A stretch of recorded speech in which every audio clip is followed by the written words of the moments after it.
नमस्कार मेरे प्रिय साथियों, मेरे प्रिय छात्रों और मेरे प्रिय भाइयों। तो हिंदी वर्णमाला पर टॉपिक लेके चल रहे हैं, जिसमें मैंने हिंदी वर्णमाला को बताया था 2 भागों में विभाजित किया गया है, स्वर और व्यंजन। तो इस पे हमने एक क्लास हो चुकी है हमारी, और स्वर के बारे में थोड़ी जानकारी करा दी है, और इसके बाद में हम स्वर को पूरा कंप्लीट करा के चलेंगे। तो इस पर एक क्लास हो चुकी है, आज हमारी दूसरी क्लास है। तो दूसरी क्लास को आप समझिएगा।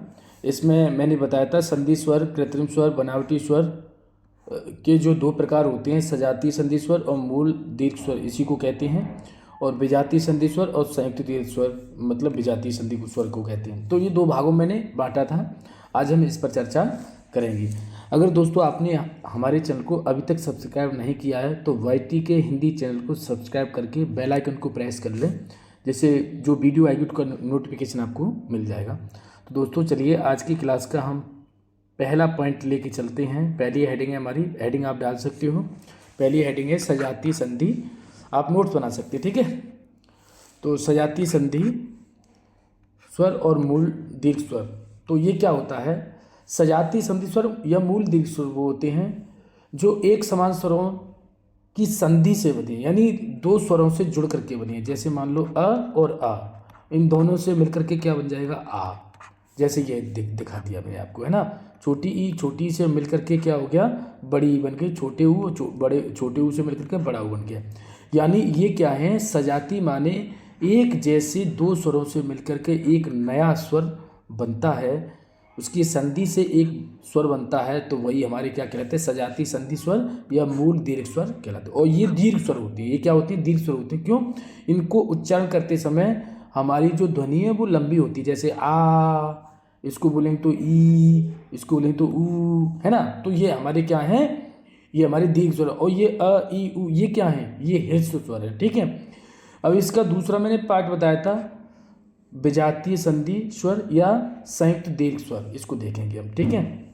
विजातीय संधि, विजातीय का मतलब क्या होता है कि इसमें 2 स्वर कैसे होंगे? अलग अलग होंगे, और उनकी संधि से जो स्वर बनेंगे उन्हीं को हम बोलते हैं विजातीय संधि स्वर या दीर्घ संधि स्वर।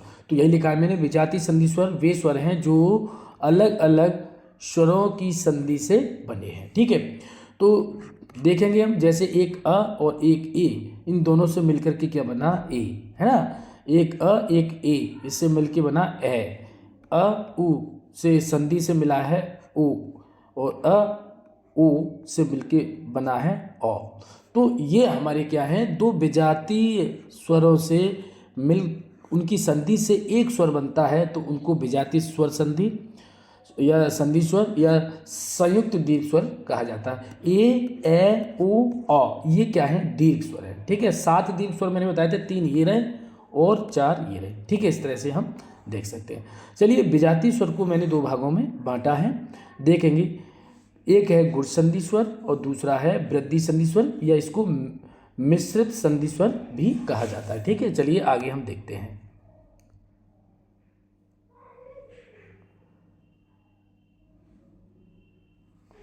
चलिए, सर्दी बहुत ज़्यादा तेज़ पड़ रही है और आप थोड़ा सा अपने आप को संभाल करके ज़्यादा से ज़्यादा कपड़े पहन करके और घर में ही रहें।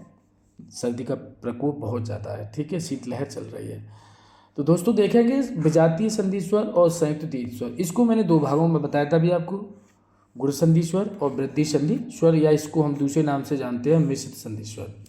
तो गुण संधि स्वर यहाँ पर देखेंगे, अ और ई से मिलकर के ए बना, और अ ए से ए बना। तो ये हमारा ए बना है, उसे हम कहेंगे गुण संधि स्वर। और अ उ से ओ बना, और अ ओ से औ बना, ओ और औ, ये दोनों हमारे कहलाएंगे मिश्रित संधि स्वर या वृद्धि स्वर। ध्यान रखना, ए और ए कहलाएंगे हमारे गुण संधि स्वर, और ओ और औ दोनों कहलाएंगे हमारे वृद्धि संधि स्वर, ठीक है।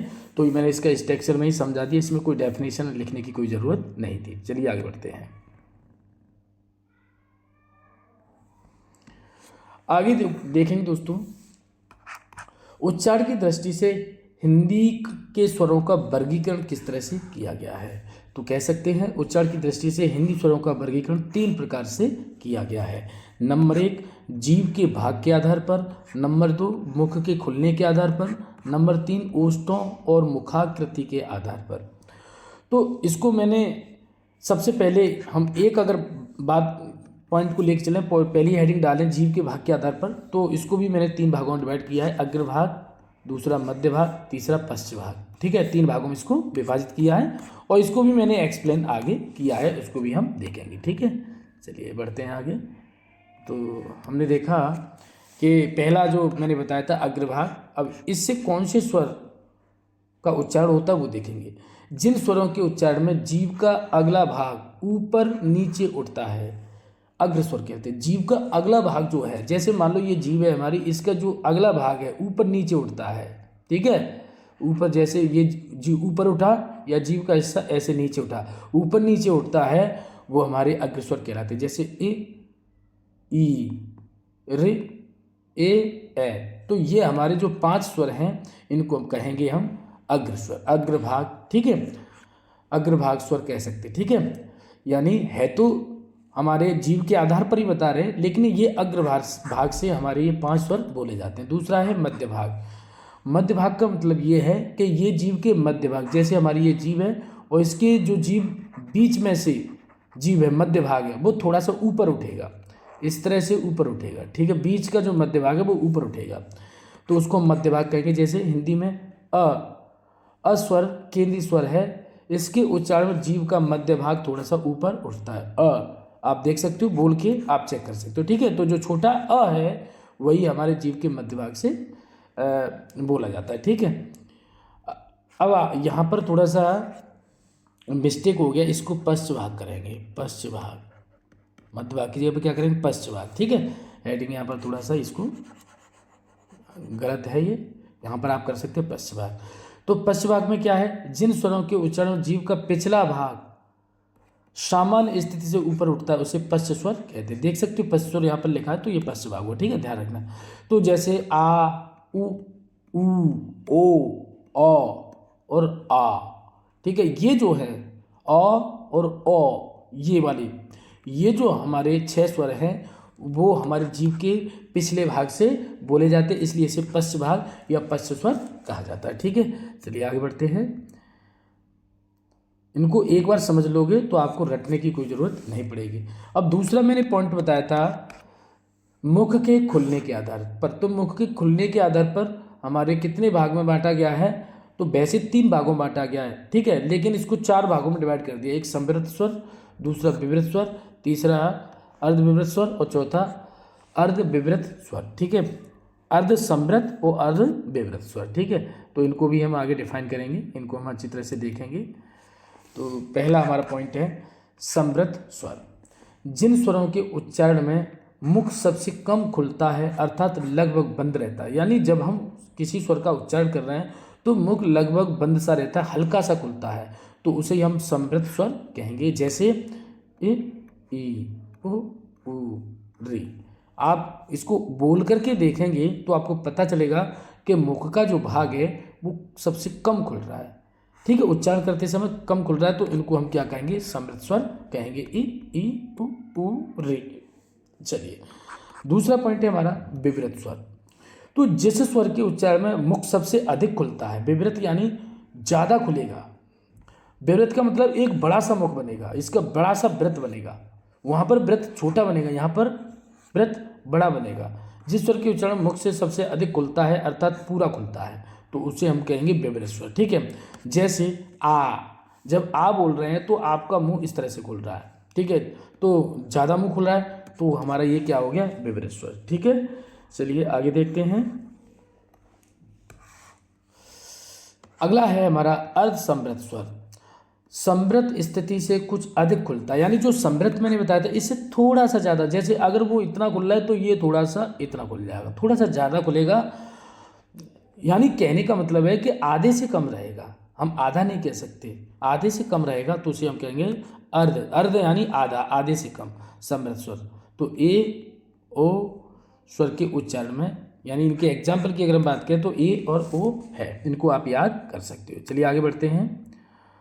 तो आगे हमने देखा कि अगला है हमारा अर्धविवृत स्वर। अर्धविवृत, अभी हमने पढ़ा था अर्ध संवृत, अब ये अर्धविवृत, यानी यहाँ पर क्या होगा, आधे से ज़्यादा होगा। जैसे मान लो ये आधा है तो इससे थोड़ा सा ज़्यादा होगा, ठीक है। तो विवृत की तुलना में थोड़ा कम खुलता है, अर्थात मुंह आधे से ज़्यादा खुलता है। जैसे अगर पहले ओ आ बोलने में इतना खोल रहा है तो ये थोड़ा सा इतना हो जाएगा, ठीक है, यानी लेकिन आधे से थोड़ा सा ज़्यादा होगा, तो उसको हम कहेंगे अर्ध विवृत स्वर। जैसे अ, ए, अ के उच्चारण में, ठीक है। ये जो हमारे 4 स्वर हैं इसको आप बोल करके चेक कर सकते हो, ठीक है। अब हम देखेंगे दोस्तों अगला जो हमारा तीसरा पॉइंट था, ओष्ठों मुखाकृति के आधार पर। तो ओष्ठों मुखाकृति के आधार पर इसके 2 भागों में विभाजित किया गया। वर्तुल स्वर, इसी को हम गोलाकार वृत्तमुखी कहते हैं या इसको वृत्ताकार बोलते हैं। दूसरा दोस्तों हमारा है अवृत्तमुखी ऑब्लिक प्रसृत या अवृत्ताकार, ठीक है। तो ये हमारे 2 प्रकार के हैं ओष्ठों के आधार पर। इस पर दोस्तों हम कल डिस्कशन करेंगे। तो आज की क्लास आपको कैसी लगी कमेंट बॉक्स में लिख करके ज़रूर भेजिए, और ऐसी वीडियो देखने के लिए हमारे चैनल को सब्सक्राइब जरूर करें और बेल आइकन को प्रेस कर लें, जिससे आने वाली वीडियो की नोटिफिकेशन आपको जल्दी से मिल जाए। और दोस्तों आप हमारी वीडियो को कहाँ से वॉच कर रहे हो, कहाँ से देख रहे हो, कमेंट बॉक्स में अपना नाम लिख करके ज़रूर भेजें। तो दोस्तों आज के लिए इतना ही, नमस्कार।